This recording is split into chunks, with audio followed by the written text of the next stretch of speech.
MiniWarGaming rules you got wrong.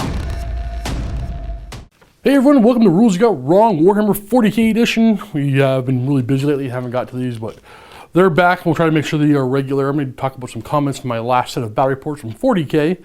So it was Dark Angels vs. Orcs, a Warhammer 40k battle report, episode 81. Blippity Blip says, Mega Knobs have 2 wounds, Steve. Assault cannon only kill the first one. Less your fault and more your opponent for not knowing that as well. So yeah, I was shooting assault cannons and doing 1 wound to knobs and killing them. However, yeah, they do have 2 wounds and should have been 1 wound at a time. To say less my fault than my opponent, it is my fault because I'm the one holding the camera and I'm the one who sets the pace. So sometimes, if you've ever been in here, it's hard to explain. All I can say is that it's actually more my fault than my opponent because I think I actually kind of know that one. I knew that one at the time. So yeah, I'll take the blame on that one for sure. Arnatho Steve, I believe you might have missed the strike as 1 rule for the Ravenwing Strike Force on page 159 of the Dark Angels Codex. You said detachment, but there doesn't seem to be a thing like that. Yeah, right, it's a formation. I believe this was, is it formation detachment? No, it's detachment, isn't it? Anyway, that's not important. I believe this was confirmed in the FAQ. So either everything starts on the table or everything is in reserve. If you have a flyer, which you didn't, for future reference, the whole thing must start in reserve. So what it says is, it's worded basically like this. Everything in this formation or detachment, whatever it is, must either start in reserve or on the table. And yeah, you're right. It's one or the other. But for some reason, my mind meant, well, obviously you have to start on the table or be in reserve. Don't know how to explain why my mind thought that way. Because they wouldn't have said it if it could be, yeah. So that was my mistake. I did that wrong. I cheated bad on that. That was a cheat. Commissar Love responded to somebody else. Models in Terminator armor cannot sweeping advance. Deathwing Knights are not an exception to the rule. It was a simple rules error in the game. So I think there's the comments talking about, I don't know why I copy and pasted that one, but I think there was talk about my Deathwing Knights sweeping advance after they attacked something. Caught them and destroyed them. They can't do that. That is a mistake on my part, and I should know better. Our Bigness, 3858, Def Copters have twin link rockets. They do. They do. They were forgotten they were twin linked. We forgot they were twin linked. NZ Death Toll, Steve is mean. Assault cannons don't insta kill Mega Knobs. Running has nothing to do with the strength. Grr. No, I just thought, not the running. I was thinking 1 wound at the time. You're way too fast, not giving your opponent a chance to confirm you're missing his rules. Fair. And that is what I think is the original problem. What I try to say is my fault for the very first comment I read today. I'm the one holding the camera. I'm the one setting the pace. Sometimes I'm going through it. Like I know exactly what's going on. And if I make a mistake, my opponent doesn't always have the clear opportunity to be like, oh, hold on. This is actually, they have 2 wounds or whatever.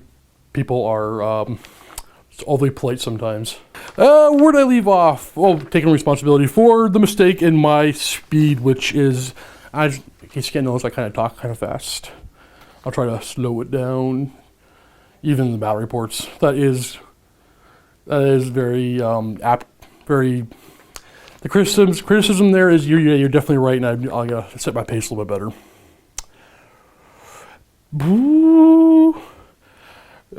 Garrett, I can't say her name. You've got a lot of explaining on rules you got wrong, Steve. I can tell that you must have had something to do after the game because it seemed overly rushed. No. Well, it was a long time ago, so I can't say no for sure. But generally, we for 40k, I have to film 1 game in a day, and in the afternoon we do smaller things that are less important.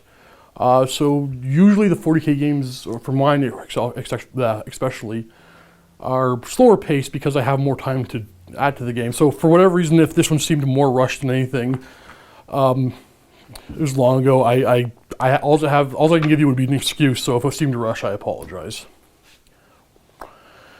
Jackie Wald says that people talking about sweeping advance. The chaplain wasn't in Terminator armor. He could have swept. Could sweeping advance if he's attached. Right? Incorrect actually. If any model unit has Terminator armor, it prevents sweeping advancements. Oh boy. Jonic Seraph. Steve, at 1 hour, 21:50 seconds, you fired Sam Stormbolter. He hits on 2s as he's with skill 5. Yeah, I forget that. I think it was just rolling 3s. Mattia Frizo, 46 and 47, those boys had cover saves from intervening models.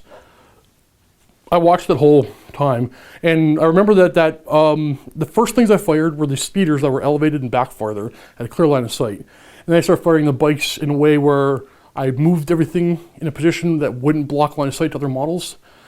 There may have been a couple of shots at the very end that would have been through my own units that would have provided cover save, but for that whole minute, no, I very clearly put my models in a position that they wouldn't provide cover saves to those units, that unit. But at the end, there might have been a couple that were questionable. I can't say for sure. I watched it and like, yeah, maybe he's right on those last few shots. Flynn's Den, the Raven Sword that Samuel wields is mastercrafted. He could have re-rolled 3 misses. It was an enjoyable game for the Lion. Yeah, forget about stuff like that. Mastercrafted. It will not die. 2 things I forget quite a lot. Lord James and some guy. Sorry, dude. I'm terrible at reading names. I'll try. Lord James Inatur, YouTube commenter. I don't think the bikes can fire both weapons as they're still bikes. No, they have they can, each model on the bike can fire a weapon. So one guy holds the big weapon, and one guy on the bike on his handlebars, vroom vroom, can fire the twin link bolt gun. At Daniel TMU, Steve, at 16 minute-ish, you still get the point for failed morale checks, even though he used mob rule. So to explain that, I had a tactical objective. Your opponent must fail a morale fear pinning test, I think it was. And he did, he failed it, but then his mob rule, which states if this happens, whatever, counts as if it passed. So because it says it counts as if passed, he didn't fail it, so I don't get the card. Or is how we interpret it here at MiniWarGaming anyway. And that is all for that game. Mostly me on that one. Dark Angels vs. Tyranids, Warhammer 40k Battle Report, Episode 82. Vinico's Zone Thropes hit on 3s. Yes, they do! I was assuming they were supposed to kill 4, or 3, hitting on 4s. Rupee, doesn't Azrael give 4 invuln to any vehicle he's inside? I didn't know that. I had to go check the codex when I was doing these comments to make sure. Like, you're right, I completely missed that one. The General. 1145, pretty sure that multiple units can hold the same objective, no? I know one unit can't hold more than 1 at a time, perhaps that's what you were thinking. So, in a conversation with Matthew about this, and he convinced me that multiple units can hold an objective, so you're right. Before the conversation with Matthew, I would have said, no, you're wrong. You can only hold, one unit can hold an objective, one unit can hold 1 objective.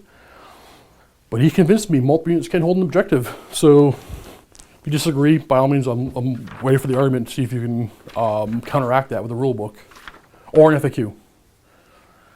Christo, Ezekiel doesn't have an invulnerable save, and Azrael doesn't give feel no pain to his unit. Bad, Steve. I'll comment on that first. 1, you're right about the invulnerable save. Completely missed that. And Azrael took the, he did give feel no pain to his unit. He had the Warlord trait. I forget what it's called, but him and his unit had feel no pain while within 3 of an objective. So yeah, he definitely did. Bad Christo. Also, flying monster creatures can't pivot at the end of their movement. Can only fly 90 degrees at the start, so almost all of those high tower moves were very illegal. Awesome looking Tyranid army though. Did that happen? If that happened, yeah, he can't do that. I don't... Problem is I couldn't find it in the battle report while I was moving, other than watching the entire battle report, which I wasn't able to do today. If he did that, it was a mistake, but we were just goofing around having fun. It does happen. Also, not to say that it didn't happen, but what could have happened too is the model's gonna fly here. We kind of find a better spot for it to stand, wobbly model syndrome, but he's looking this way. But usually if that happens, I would have pointed out and say, yeah, he's actually here looking this way. So if I didn't do that, and he did turn other ways, that was a mistake. So apologies. Semper Still at 23 minutes, Space Marines auto pass fear test unless Archangel's lost and they should know no fear while I wasn't looking. You pass test anyways, just something to keep in mind. Totally. But Storm Talons are now considered attack flyers and no longer have Skyfire. They should have been snap firing at the Flyrants. If you wanted anti-air, it's a Storm... there's more of that. To address that first, we weren't using the new flyer rules. And I don't think, unless the opponent wants to use those for something, I don't think I'll ever use them. I'm always going to choose not to. Not always, but for the most part, I'm going to choose not to. Every now and then it could be fun. If you want an anti-air, it's a storm hack that you should use as it's a fighter. I know this comes from Death in the Skies book, but I was under the impression that you guys were using it with the house rule. The dogfight phase was ignored. I don't think that was ever a house rule here by anybody, but maybe somebody did. I can't speak for everybody. At least Matthew seems to have played it that way in any games. I've seen him use Storm Talon since the release of the book. Interesting. I did not know he was doing that. But no, for most of my games, unless my opponent wants to, we don't bother with it. Vector strikes counts as firing one gun 22 minutes in. Yeah, so vector striking counts as firing a gun. Monster creature can fire two guns, two weapons. So if you vector strike and then fire two weapons, probably just a brain fart, but you're right. Ezekiel does not have any ward. I think you mean invulnerable, but yeah, I call it ward a lot. You're right, I was wrong about that. And that is this week's rules you got wrong, Warhammer 40k. A lot on me this week. Some of them were brain farts, some of them were generally me overlooking the rule, and there actually was at least one where I was interpreting it a different way. Strike as one was one I can think of. Change that whole formation for me. But that's it. Thanks for watching, guys. Keep posting those comments. We'll try to make sure we get to these every week. They are a big help. They help us not to make the same mistakes over again and just making better content in general. So thank you very much, guys. Thank you for this. Happy wargaming. See you later.